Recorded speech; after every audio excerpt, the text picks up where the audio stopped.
The silence in the car was deafening, broken only by the rhythmic thump of the indicator. Julia stared out the window, her reflection shimmering against the streetlights blurring past.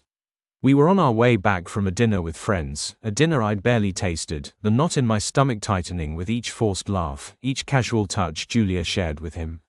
Paul, her colleague. It had been subtle at first. A late night at the office, a forgotten anniversary dinner, a new perfume she'd claimed was a gift from a client.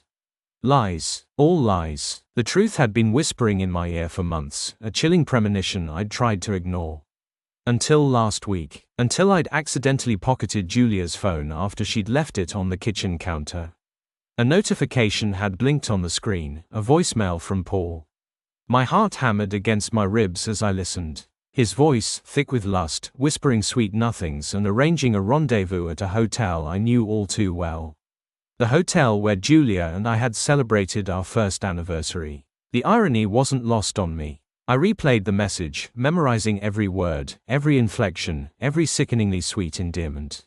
My hand trembled as I carefully placed the phone back on the counter, a cold fury settling in my veins. I'd spent the next few days in a daze, functioning on autopilot, the betrayal gnawing at me. I felt like a ghost in my own life, watching Julia move through our home, oblivious to the storm brewing inside me.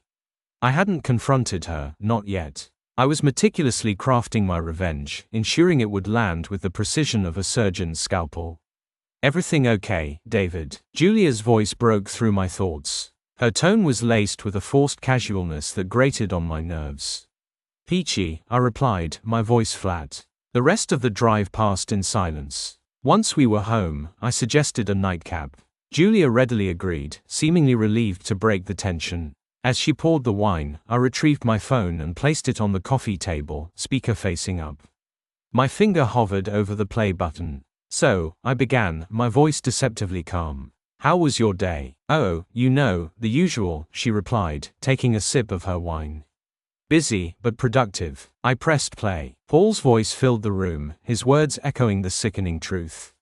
Julia froze, the blood draining from her face. The wine glass slipped from her hand, shattering on the hardwood floor. The color returned to her face, this time in a fiery flush of panic and shame.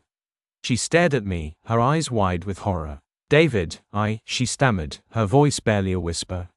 Explain, I said, my voice cold as ice. Her attempts at justification were pathetic, a jumble of excuses and half-truths. I listened, my face impassive, letting her dig herself deeper into the hole of her deceit.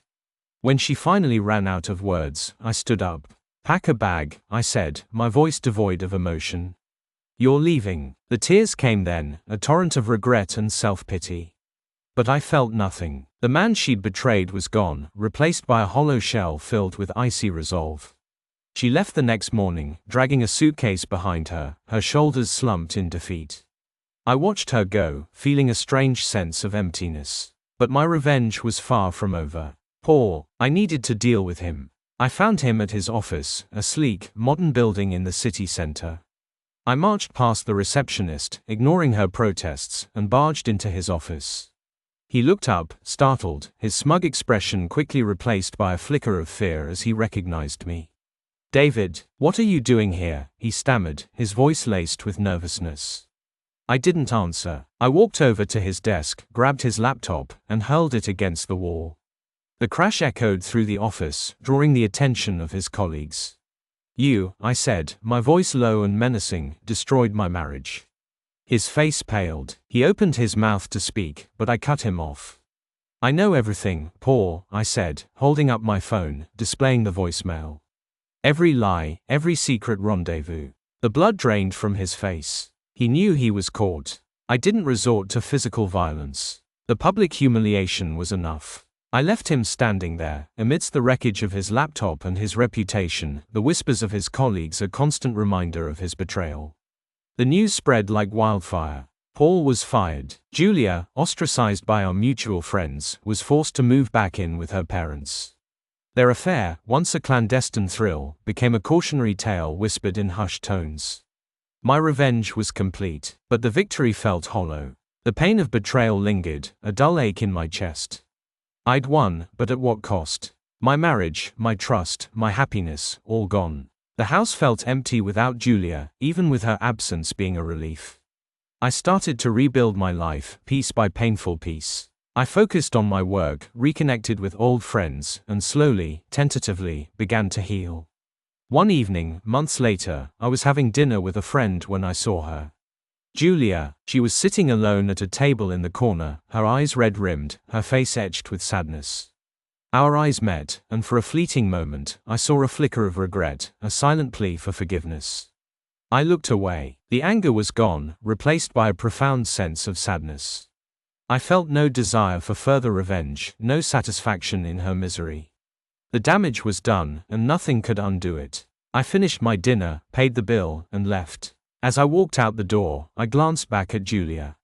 She was still sitting there, alone, a stark reminder of the devastating consequences of betrayal. And I knew, with a chilling certainty, that the ghost of our broken marriage would haunt us both forever.